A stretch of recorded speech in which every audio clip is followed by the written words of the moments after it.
খুব সহজেই যদি ঘরে থাকা উপকরণ দিয়েই দোকানের মতো কোনো কিছু আমরা বানিয়ে নিতে পারি, তাহলে দোকান থেকে কেন কিনতে যাব?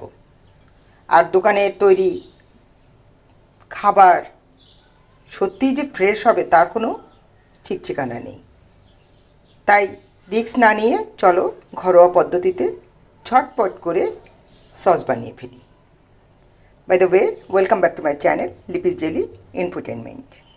আর যারা এখন পর্যন্ত সাবস্ক্রাইব করনি এই চ্যানেলটা অবশ্যই সাবস্ক্রাইব করে ঝটপট রেডি হয়ে নাও। দেখো আজকে কত সহজ পদ্ধতিতে এই রেসিপিটা শেয়ার করছি। ঠিক আছে, চলো তাহলে। বন্ধুরা, যে ঝকঝকে সুন্দর টমেটোগুলো দেখতে পেলে, সেই টমেটোগুলোকে আমি এরকম করে ছোট ছোট কিউব করে কেটে নিয়েছি সাইজ বুঝে। যেটা বড় সেটা বেশি টুকরো হচ্ছে, আর যেটা ছোট সেটা ছোট টুকরো করে এরকম কিউব করে কেটে নিয়েছি, যাতে করে একটু যত ছোট করবে তত তাড়াতাড়ি এটা গলে যাবে। আর দেখো এখানে সামান্য একটু তেঁতুল দিয়ে নিয়েছি, কারণ টমেটো অনেক সময় কেমন মিষ্টি মিষ্টি লাগে, একটু হালকা টকটক হলে সসটা খেতে মজা বেশি লাগবে। আর এটা স্কিপ করতে পারো, তোমার যদি মনে হয় যে আমি এটা দিব না, না দিতে পারো। আর আজকে এখানে 700 গ্রাম মতো, পুরো 1 কেজি নেই, 3টা টমেটো সরিয়ে রেখেছি আর এখানে বাকিটা দিয়ে দিয়েছি, তার মানে 700 গ্রাম মতো টমেটো নিয়ে নিয়েছি। এবার এই তেঁতুল আর টমেটো একসঙ্গে দিয়ে দিই। আর এখানে দেখো 2 কোয়া রসুন এভাবে একটু ফালা দিয়ে নিয়েছি আমি। 2 কোয়া রসুন আছে এখানে, 2 কোয়া রসুন দিয়ে দিচ্ছি। আর এখানে আছে আদা, সামান্য এতটুকু আদা, এটাও একটু কেটে কেটে দিয়েছি আর কি, কুচি করে নিয়েছি, খুব বেশি হয়নি। আর এখানে আছে একটা পেঁয়াজ, মোটামুটি মাঝারি সাইজের একটা পেঁয়াজ দিয়ে দিচ্ছি। এর সঙ্গে দিয়ে দিব একটা তেজপাতা, কয়েক টুকরো দারচিনি,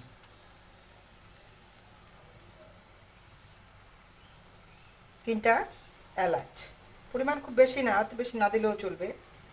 আর এখানে দিয়েছি 3টা শুকনো লঙ্কা, 4টা লবঙ্গ একসঙ্গে দিয়ে দিয়েছি।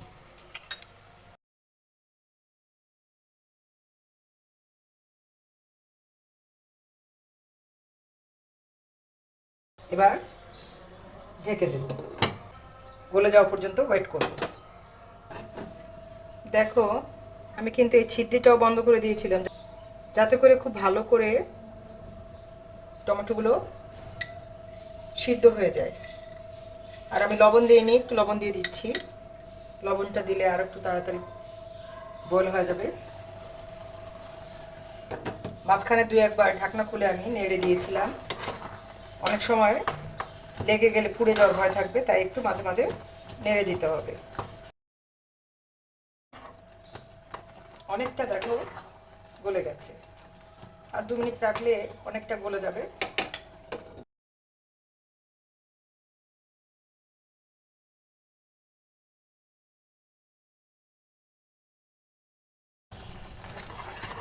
এখন আর ঢেকে দেওয়ার দরকার নেই।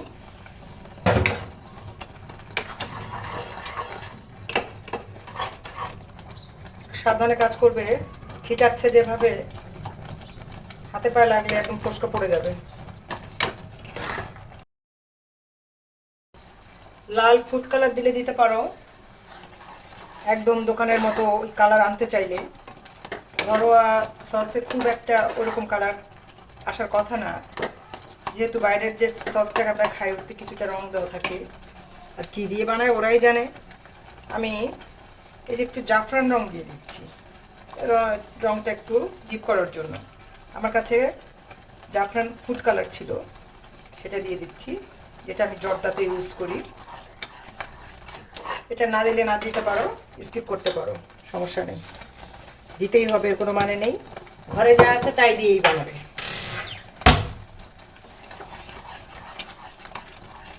বন্ধুরা, এটা আমি ঠান্ডা হতে দেবো এখন। চুলোর জালটা বন্ধ করে দিয়েছি, যেভাবে ছিটছে আমার হাত পা একদম শেষ হয়ে যাবে। ঠান্ডা হোক, তারপরে আবার আসছি। টমেটোটা ঠান্ডা হয়ে গেছে বন্ধুরা, এবার ব্লেন্ড করে নিব। যার জন্য আমি এরকম একটা জার নিয়েছি, ব্লেন্ডিং ঢেলে নেব। আর এখানে কিন্তু জল টল কিছু ইউজ করা যাবে না বন্ধুরা। এ দেখো, এটাকে আমি এখন ব্লেন্ড করে নেব, যাতে করে ভিতরে যে রসুন টসুন কিছু কিছু একটু আস্তে আস্তে আছে, তারপরে শুকনো লঙ্কাটা খুব একটা ভেঙে যায়নি। এটা ব্লেন্ড করলে পুরাটা একদম মিশে যাবে, সসের টেস্টটাও ভালো আসবে। ব্লেন্ড করে ফিরে এসেছি বন্ধুরা, দেখো অনেকটা স্মুথ হয়েছে। যদি ভিতরে এলাচ দারচিনির ইয়েগুলো রয়েছে সেগুলা একটা স্ট্যানার নিয়ে এগুলোকে চেলে, যেগুলো শক্ত আছে, যেগুলো ব্লেন্ড হয়নি, সেগুলোকে ফেলে দিব। আর বাকিটা এখানে চেলে নিয়ে নিব।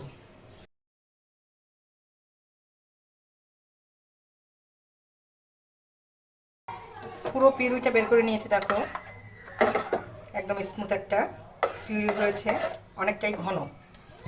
এখন কিছু জিনিস অ্যাড করতে হবে। এই সামান্য একটু জলের ভিতরে আমি হাফ চামচের মতো কর্নফ্লাওয়ার গুলে দিচ্ছি।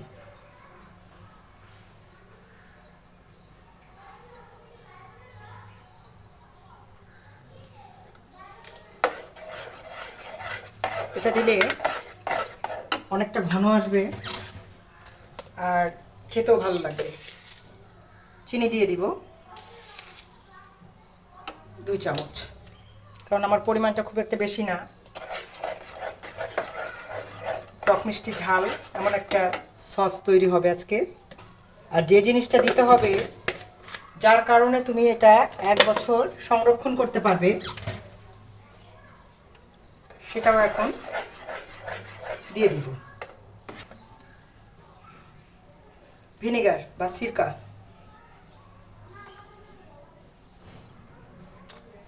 2 চামচ সিরকা দিয়ে দিলাম।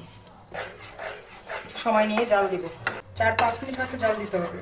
দেখো কিভাবে বরফ তুলে ছিটাচ্ছে, সাবধানে কাজ করতে হবে যাতে হাতে না ছিটোয়, এবং ঘন ঘন নাড়তে থাকতে হবে। ছেড়ে দিলেই দেখবে খুব বেশি ছিটাতে থাকবে। এত সহজেই যদি সিজনাল টমেটো দিয়ে সস তৈরি করে রাখা যায়, তাহলে আর সারা বছর সস কিনে খাওয়া লাগে না। আর সস তো আমাদের ঘরে অহরহ আসতেই থাকে, সকলের ঘরেই আসতে থাকে। বিকেলের নাস্তায়, ঝাল যে সমস্ত নাস্তা আমরা খাই, সব কিছুর জন্য সসটা একটা এসেনশিয়াল হয়ে গেছে। তাই দোকান থেকে ভেজাল জিনিস কিনে এনে খেয়ে আমরা যদি এটা ঘরে বানিয়ে রাখতে পারি, এবং 1 বছরের কথা বলি আমরা ঠিকই, কিন্তু এটা আসলে 1 বছর পর্যন্ত থাকে না। অল্প অল্প করে বানালে 2 মাস 3 মাসের ভিতরে এমনিতেই শেষ হয়ে যায়। এরপরে আবার দেখা যায় যে আবার বানিয়ে নেওয়া যায়। এক্ষেত্রে টমেটো হাফ জাল দিয়ে ডিপ ফ্রিজে রেখে দিলে পরে যখন শেষ হয়ে যাবে, তখন কিন্তু আবার নতুন করে সসটা বানিয়ে নেওয়া যায়, যখন টমেটোর দাম থাকে বেশি। এখন টমেটো সহজে পাওয়া যাচ্ছে, কম দামে পাওয়া যাচ্ছে, তাই করে রাখছি। আর যখন দাম বেড়ে যাবে, তখন যদি জিপে আমি সংরক্ষণ করে রাখি, জালটা কমিয়ে দেবো বন্ধুরা। কারণ যেভাবে ছিট হচ্ছে, হাই ফ্লেমে দিলে পরে আরও বেশি ছিট হচ্ছে, হাত পায়ের অবস্থা খারাপ হয়ে যাবে।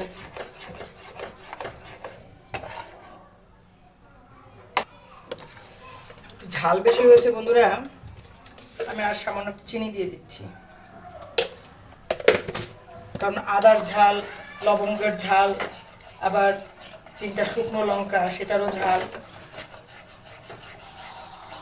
চিনির পরিমাণটা 1 চামচ বাড়িয়ে দিলাম।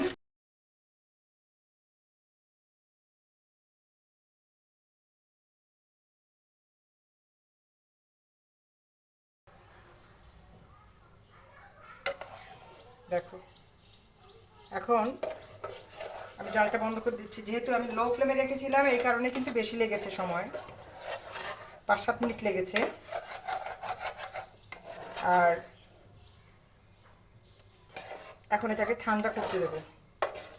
ঠান্ডা করে খাওয়ার জন্য পরিবেশন করতে হবে।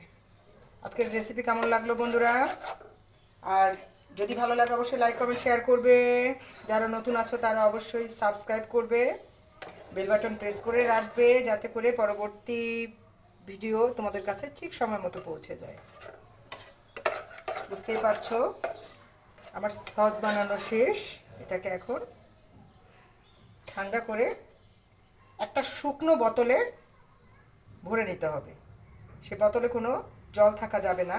ভালো করে শুকিয়ে নিয়ে একদম রোদে যদি শুকানো যায় সবচেয়ে বেস্ট হয়।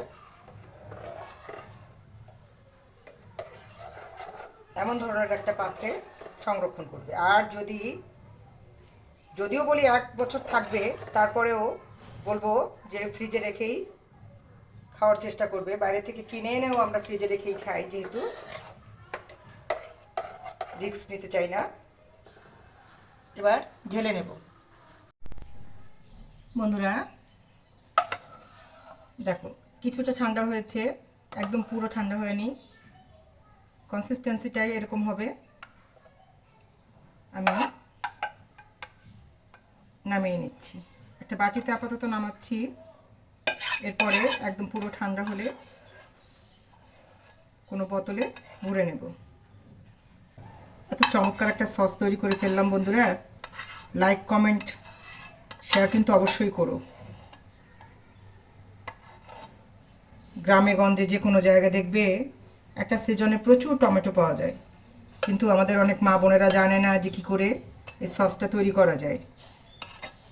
তাদেরকে অন্তত হেল্প করার জন্য হলেও ভিডিওটা শেয়ার করে দিও, যাতে করে তারা ঘরে বসে এই সসটা তৈরি করে নিতে পারে। কিছু প্রত্যন্ত অঞ্চলও থাকে যে সমস্ত জায়গায় ধারে কাছে দোকানও থাকে না, যেখানে দোকান থাকলেও এ ধরনের সস বা ফাস্ট ফুডের যে জিনিসপত্রগুলো অনেক কিছুই থাকে না। দেখো তো কেমন লাগছে দেখতে। ওহ, আমার তো খুব দারুণ লাগছে, আর খেতেও কিন্তু দুর্দান্ত হয়েছে। আমি যতটা চেখে দেখেছি খেতে অসাধারণ হয়েছে, দারুণ টেস্টি হয়েছে। হবেই বা না কেন, একদম পিওর ভেজাল মুক্ত ঘরে বানানো হ্যান্ডমেড টমেটো সস। চটজলদি বানিয়ে ফেলো আর টপাটপ বিকালের নাস্তার সঙ্গে শেয়ার করে ফেলো। একটু ট্যাপ করে দিই যাতে করে উপরটা সমান হয়ে যায় আর আমার ছবিটা তুলতেও সুবিধা হয়।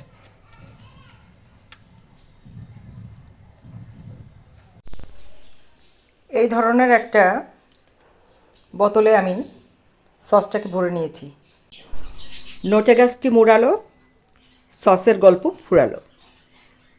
দেখা হবে আবার পরবর্তী অন্য কোনো ভিডিওতে। সেই পর্যন্ত ভালো থেকো সবাই, সুস্থ থেকো। আজ এই পর্যন্তই, টাটা।